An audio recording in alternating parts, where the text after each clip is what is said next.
शेती माझी प्रयोगशाळा या यूट्यूब चॅनलमध्ये मी आपलं स्वागत करतो. या चॅनलवर आपण नवीन असाल तर या चॅनलला सबस्क्राईब करा. या चॅनलचे नवनवीन व्हिडिओ पाहण्यासाठी बेल आयकॉन नक्की दाबा. आपणास व्हिडिओ आवडल्यास लाईक आणि शेअर अवश्य करा. नमस्कार, मी डॉक्टर मच्छिंद्र बांगर, महाराष्ट्रातील आणि देशातील हवामान परिस्थिती संदर्भात ताजा अंदाज देणारे. हा केवळ संध्याकाळचा व्हिडिओ आहे आणि 48 तासाचा व्हिडिओ आपण देतो. आपण बघितलं की काल संध्याकाळी दिलेल्या व्हिडिओमध्ये जवळपास 21,000 शेतकऱ्यांनी तो बघितलेला आहे आणि आज सकाळी दिलेला व्हिडिओ जवळपास 55,000 शेतकऱ्यांनी बघितलेला आहे. त्यामुळे मोठ्या प्रमाणात शेतकऱ्यांना आता मान्सूनविषयी आणि पावसाविषयीची उत्सुकता लागलेली आहे. चातकासारखा शेतकरी या पावसाची वाट बघतोय. त्यामुळे आपण या ठिकाणी अतिशय बारकाईने अभ्यास करून शेतकऱ्यांपर्यंत अंदाज पोहोचवणं हे महत्त्वाचं आहे. समोरील उपग्रही छायाचित्रामध्ये आपल्याला दिसतंय की मराठवाडा आणि साधारणपणे बीड, परभणी, नांदेडच्या दरम्यान थोडं पावसाळी क्षेत्र आहे आणि खाली सांगली, सोलापूर, सातारा, पुण्याच्या काही भागात सुद्धा ढगाळ वातावरण आहे. तुरळक पावसाची शक्यता त्या ठिकाणी दिसते. आज दोन्ही शाखा मान्सूनच्या थोडी प्रगती केलेली आहे. मात्र 26 तारखेला मान्सून केरळात येईल ही जी तारीख हवामान खात्याकडून दिलेली होती ती मात्र आज 27 तारखेलाही पूर्ण होऊ शकलेली नाही. मात्र एक गोष्ट माझ्या असंही लक्षात आलं की आज दिवसभरामध्ये अत्यंत उशिरा अशा प्रकारे ही अपडेट देण्यात आली. त्यामुळे यावर खूप विचार हवामान खात्याकडून करण्यात येत होता असं दिसतंय.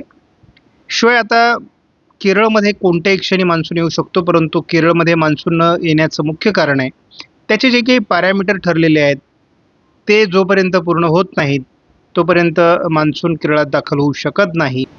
आता MD करून नवीन तारीख जाहीर करण्यात आलेली असून आता साधारणपणे पुढील तारीख ही 28 मे ते 3 जून अशी देण्यात आलेली आहे. या तारखेला केरळात मान्सून दाखल होईल अशा प्रकारचा अंदाज देण्यात आलेला आहे. तर महाराष्ट्रासाठी ज्या डेट्स आलेल्या आहेत त्यामध्ये सुद्धा आपण बघू शकतो की कोकण आणि मुंबईसाठी 5 जून ते 10 जून ही रिवाइज्ड डेट आहे. त्यानंतर 10 जून ते 15 जून ही संपूर्ण महाराष्ट्राला व्यापण्याची किंवा मराठवाडा आणि सेंट्रल मध्य महाराष्ट्र या ठिकाणच्या डेट आहे. आणि विदर्भासाठी 15 ते 20 म्हणजे साधारणपणे 20 जूनपर्यंत संपूर्ण महाराष्ट्र व्यापला जाऊ शकतो असा नवीन तारखा देण्यात आलेल्या आहे. आपण या ठिकाणी बघतो की वाऱ्यांचा जो प्रवाह आहे तो या पद्धतीने आहे आणि त्यामुळे कोरडे हवा या ठिकाणी येते आहे आणि पर्यायाने महाराष्ट्रावर पावसाचं प्रमाण कमी आहे. या ठिकाणी एक चक्राकार स्थिती दाखवण्यात आलेली आहे, तर दुसरी चक्राकार स्थिती इथे दाखवण्यात आलेली आहे. एक चक्राकार स्थिती या ठिकाणी आहे. त्यामुळे अशा पद्धतीने वेगवेगळ्या सिस्टम आहेत. सध्या या ठिकाणी देखील वारे या पद्धतीने मूव्ह होत आहेत. मात्र 29 तारखेला या वाऱ्यांच्या गतीमध्ये आणि एकूणच परिस्थितीमध्ये बदल होण्याची शक्यता. सध्या आपण या ठिकाणी नांदेड आणि परभणी भागामध्ये पावसाळी क्षेत्र बघतो. बाकी महाराष्ट्रात विशेष पावसाळी क्षेत्र नाही. मात्र या ठिकाणी जे पावसाळी क्षेत्र आहे हे कोणत्या दिशेने जात आहे किंवा विरून जात आहे हे मात्र थोडं बघावं लागेल. साधारणपणे मॉडेलमध्ये आपण बघतो तर 28 तारखेला काय हवामानात बदल होतोय ते महत्त्वाचं आहे. कोल्हापूर आणि परिसरात थोडं वातावरण बदलू शकतं. साताऱ्यापर्यंत विशेष वातावरणात प्रभाव दाखवण्यात आलेला नाही मॉडेलने. मात्र वातावरणात पूर्व आणि उत्तर भारतामध्ये वातावरण बदलणार आहे. त्यामुळे थोडं विदर्भाच्या दिशेने वातावरण बदलू शकतं 29 नंतर असा एक प्राथमिक अंदाज येतोय. मुद्दाम आपण जर 30 तारखेपर्यंत पुढे अंदाज जरी घेतला तरी थोडा सातारा, कोल्हापूर, दक्षिण कोकण असा अंदाज या मॉडेलने दाखवलेला आहे. परंतु विशेष असा बदल काही होईल असं वाटत नाही वातावरणामध्ये. 30 तारखेपर्यंत विशेष पाऊस नाही. आपण या मॉडेलनुसार जर तापमान बघितलं तर साधारणपणे या ठिकाणी चंद्रपूर असेल किंवा हिंगणघाट, नागपूर या ठिकाणी 44° पर्यंत तापमान दाखवण्यात आले. त्यामुळे उष्णतेची लाट अजूनही विदर्भात कायम आहे. आपण आत्ताची परिस्थिती जर बघितली तर महाराष्ट्राच्या दक्षिणेकडून मोठ्या प्रमाणात ढगाळ परिस्थिती आहे. परंतु रात्री या ढगाळ परिस्थितीचा विशेष प्रभाव राहील असं वाटत नाही. आपण बघतो की उद्या देखील दिवसभरामध्ये विशेष ॲक्टिव्हिटीज दाखवण्यात आलेल्या नाहीत. चा मात्र थोडा पुढचा अंदाज बघत असतो.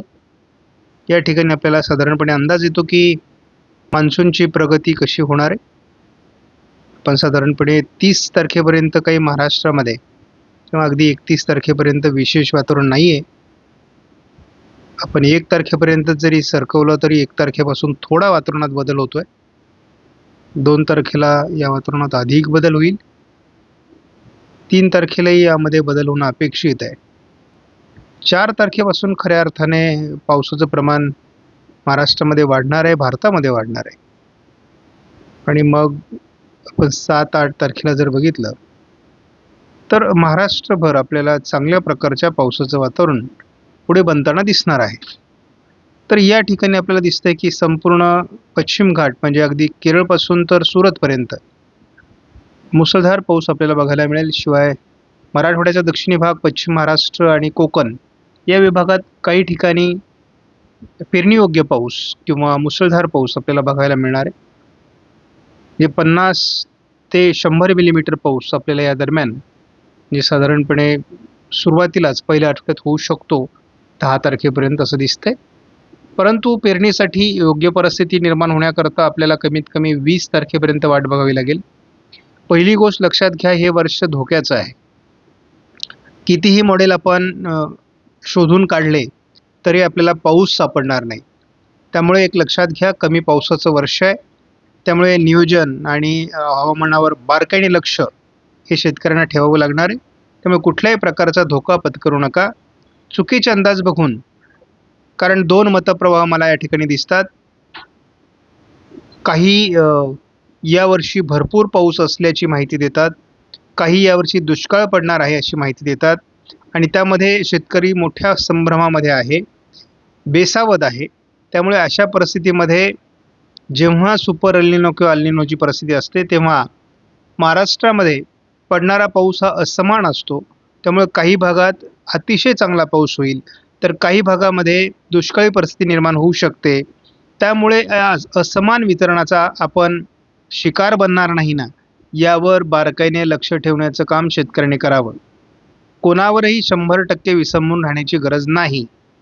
त्यामुळे दररोजचे अंदाज सकाळ संध्याकाळ बघत चला. आपणास व्हिडिओमधील माहिती महत्त्वपूर्ण वाटल्यास लाईक करा, शेअर करा, चॅनलला सबस्क्राईब करा. धन्यवाद.